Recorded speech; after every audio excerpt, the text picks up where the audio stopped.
সন্তান পৃথিবীতে ভূমিষ্ঠ হলো, অর্থাৎ আসার পরেই সে কান্না করেছে, অর্থাৎ জীবিত অবস্থায় পৃথিবীতে আসছে। আসার পরেই কয়েক সেকেন্ড বা কয়েক মিনিট, কয়েক মুহূর্ত সে বেঁচে থাকার পর তার ইন্তেকাল হলো।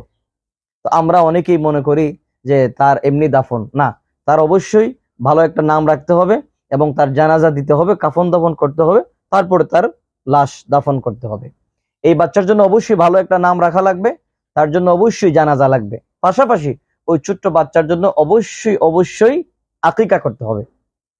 এই বাচ্চার জন্য যদি আকিকা না দেয়া হয়, তাহলে হযরতে কাতাদা রাদিয়াল্লাহু তাআলা আনহু থেকে বর্ণিত আসছে, এই যে শিশু সন্তান শৈশবে মারা যাওয়ার কারণে এই ছোট্ট বাচ্চা তো নিষ্পাপ মাসুম বাচ্চা, এই বাচ্চাটা মা বাবার জন্য কিয়ামতে সুপারিশকারী হবে। সুবহানাল্লাহ।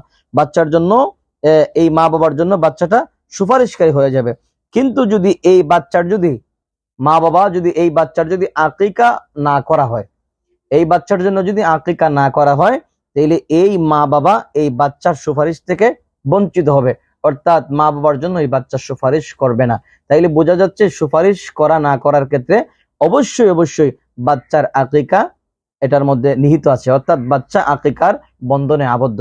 অবশ্যই আমরা ছোট্ট বাচ্চা যাদের ইন্তেকাল করেছে শৈশবে ভূমিষ্ঠ হওয়ার পরেই আমরা যেন প্রত্যেকেই যেন আমাদের ছোট্ট বাচ্চার জন্য যেন আমরা আকিকা করতে পারি এবং কিয়ামতে আমরা যেন বাচ্চার পক্ষ থেকে যেন আমরা সুপারিশ প্রাপ্ত হয়ে যাই। আল্লাহ তাআলা যেন আমাদেরকে কবুল করেন। আমিন ইয়া রাব্বাল আলামিন।